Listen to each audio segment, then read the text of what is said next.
Hi, magandang araw po sa inyong lahat.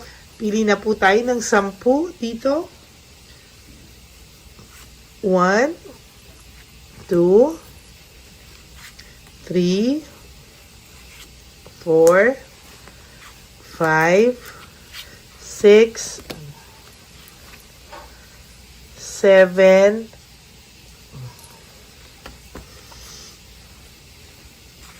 8, 9, and 10.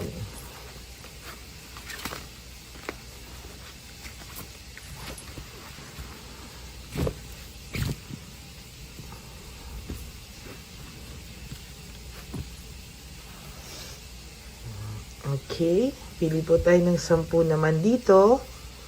1, 2, 3, 4, 5, 6, 7, 8, 9, and 10.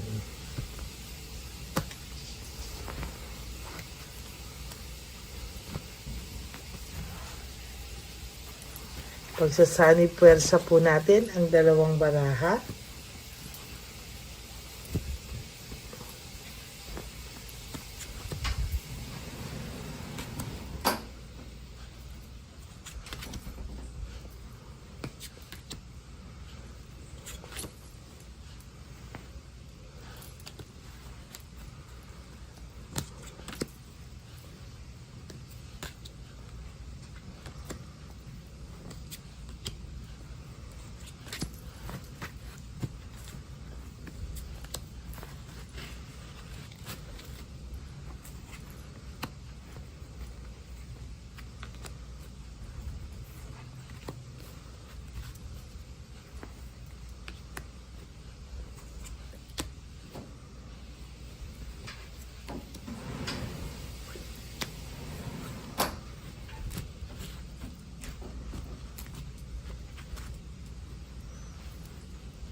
Yan.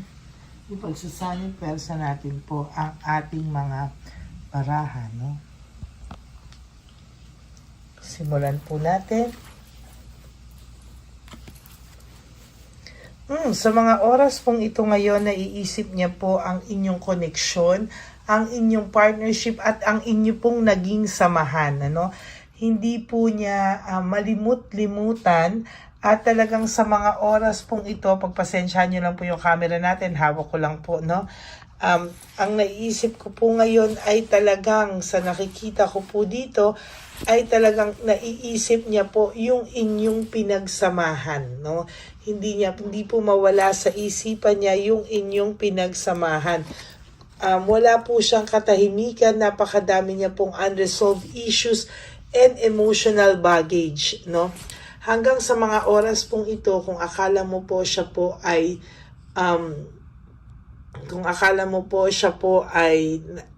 parang hindi ka na po naiisip ka pa po ng taong ito.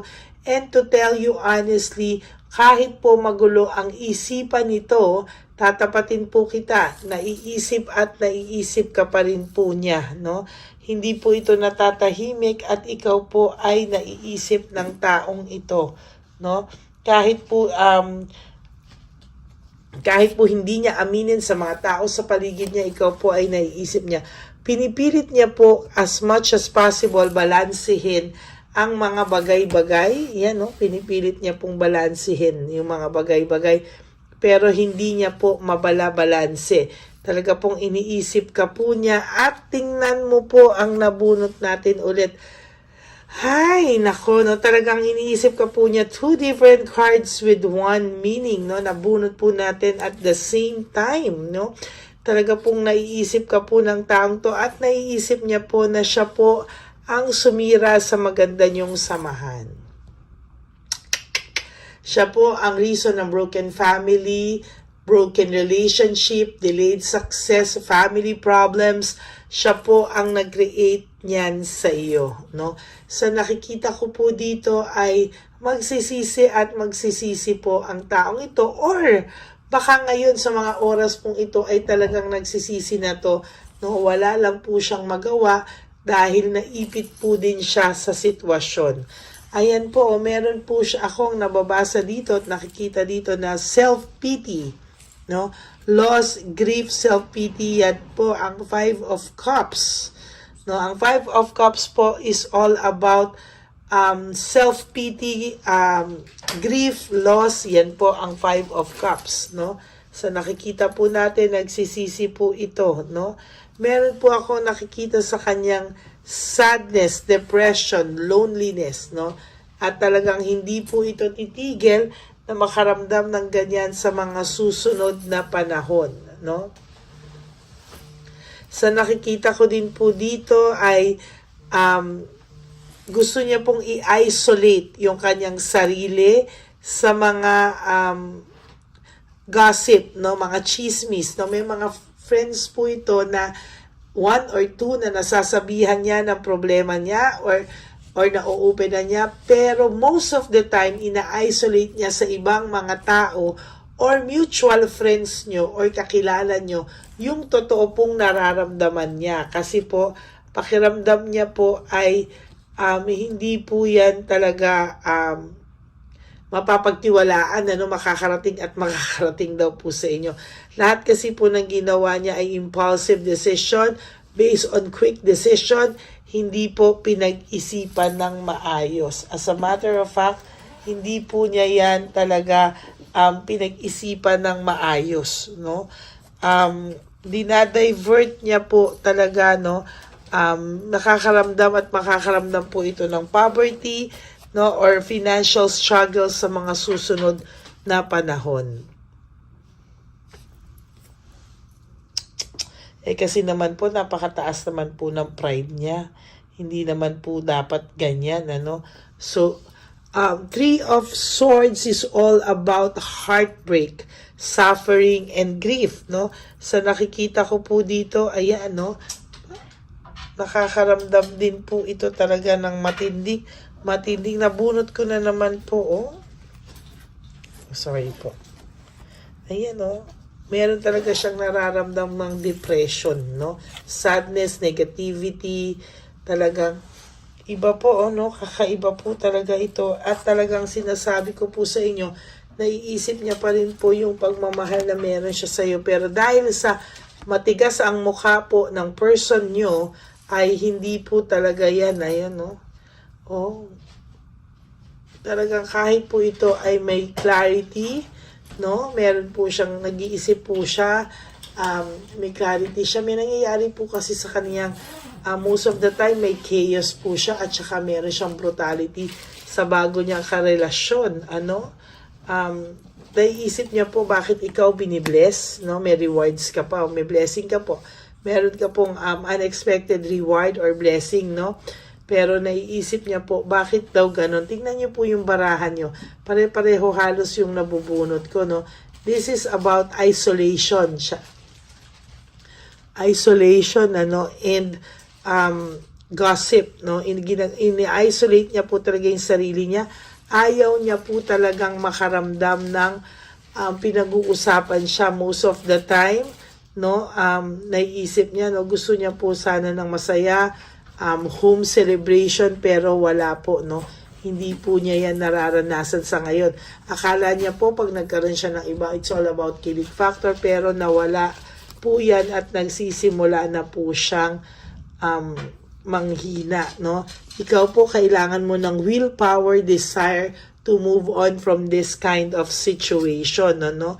Mahirap po. Ayan, no? May sinasabi po ako sa inyo, may brutality nangyayari sa kanila, chaos nangyayari sa kanila, no? Kaya wag ka pong malulungkot kung akala mo po na siya na po ang nanloko, siya pa po ang masaya. No, as a matter of fact, ayan po, oh, 10 of Wands is in reverse is all about burnout and overstress. Now, overstress po siya sa sitwasyon na meron siya ngayon, no? As a matter of fact, wag ka pong malungkot kasi hindi po yan ang totoong pinapakita niya sa iyo. Dissatisfied po siya sa buhay niya ngayon. Oh? very, very dissatisfied po siya at parang bitin pa ako, kukuha pa po ako, no? Very dissatisfied po siya sa sitwasyon na meron siya sa ngayon, no? Disconnected din po siya, oh. Disconnected din po siya sa sitwasyon niya ngayon. Dinidisconnect niya nga po yung sarili niya sa mga tao sa paligid niya. Ayaw niya po na may mabalitaan tungkol sa kanya. Ayaw niya po talaga na malaman kung ano po talaga ang kanyang oh my God, pareho yung nabunot ko. Disconnectedness. Ayan, no? Disconnected po siya talaga. And sa makikita po natin, iniisip niya po, no? Yung una nating mga cards, no? Iniisip ka po niya, no? Dina-isolate niya yung sarili niya, dinidisconnect niya yung sarili niya.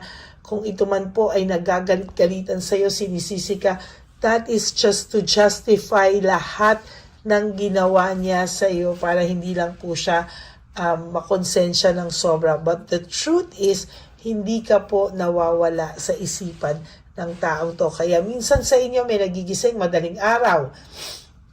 Bigla na lang minsan nagtatrabaho ka lang or may ginagawa ka, wala ka namang iniisip, bigla na lang kakabog yung dibdib mo ng sobra-sobra, no? Ayan po yun, Kaya sinasabi ko po sa inyo na naiisip ka po ng person na to sa ayaw at sa gusto niya, naiisip ka po niya at hindi ka po nawawala sa isipan niya. Okay? And for those of you who would like to have a private reading with me, you can message me po at Ladyly Elena, that's Ladyly, Elena, nasa dulo po yan ng ating video. Diyan nyo lang po ako makokontakt. That's my only official and legit FB account. Ayan. Maraming salamat po sa inyong lahat. And for those of you po na who would like to have a private reading with me, sabi ko nga po sa inyo, message nyo lang po, sasagot po ako. And for those of you who would like to give me a super thanks for this video, I would really appreciate that and love that from the bottom of my heart. Dahil po yan po ay gagamitin natin, nag-iipon na po tayo para sa ating One Love a Day Christmas edition for our street lolos and lolas. Yan, maraming salamat po sa inyong lahat. And thank you also for not skipping ads. Tulong na po niya yan sa ating channel. Tandaan nyo po, ang channel na ito ay hindi lang po kay Lady Elena, kung hindi po yan ay lahat para po sa mga ever loyal, faithful, solid na ating mga Lady Elena friends, family, and subscribers. I love you all from the bottom of my heart. And sinasabi ko nga po sa inyo, kahit nasa ang lupalop po ako ng daigdig, ako po ay magbibigay palagi sa inyo ng reading of the day. Maraming salamat po sa lahat ng suporta nyo na kahit napakarami pong naglalabasan na mga nagsusulputan ng mga tarot card readers, ay ako at ako pa rin po ang hinahanap nyo at hindi po kompleto ang araw nyo kung hindi po nakikinig sa akin. Kaya I really appreciate that po. And ang lagi ko pong payo sa inyo is just to live one day at a time, no? Huwag niyo muna po isipin ang inyong mga parating na anniversary, birthday, Christmas, New Year. Just live for today, no? And ang much awaited yung Valentine's Day, just live for today. 2-3 things that will make you happy for today. And prioritize yourself. And tomorrow is another day. Ganon at ganon po ang gawin nyo. And one day, you will realize, wow, nakasurvive na pala ako. O, di ba po? And always remember that life is so short. Don't make it shorter by stressing yourself from all the pains and heartaches na binigay sa inyo na kahapon. Just surrender everything to the divine universe and just let go and let God write your life and love story. Magbabalik po ako for another set of reading later. Huwag po kayong malulungkot. Love you all. God bless you. Bye! May update po, may nagpanggap pong subscriber natin na Siya po ay magpapahula sa fake na Lady Elena, kaya ayan, hinihingan po siya ng $80 at ang cell po niya ay nabigay at nakuha. Ang pangalan niya po sa cell ay Julian Albert, no? Siya po ay may cell account din, kaya mag-iingat po kayo. Ayan po, no, kung sino man po yung scammer na Julian Albert na yan, no, iinsensuhan po natin yan para siya po ay makonsensya. Kung wala man po siyang konsensya, at least po bumalik sa kanya lahat po ng kanyang ginagawa, at maling-mali po yan, ano. Basahin niyo po lahat yan, makikita niyo po, ayan po ang cell number niya at Julian Albert na yan, ano, para po talagang ma-report din po natin yan na siya ay gumagamit ng cell account na Julian Albert. Mag-ingat po kayo, ayan po yung number niya, ayan po yung pangalan niya.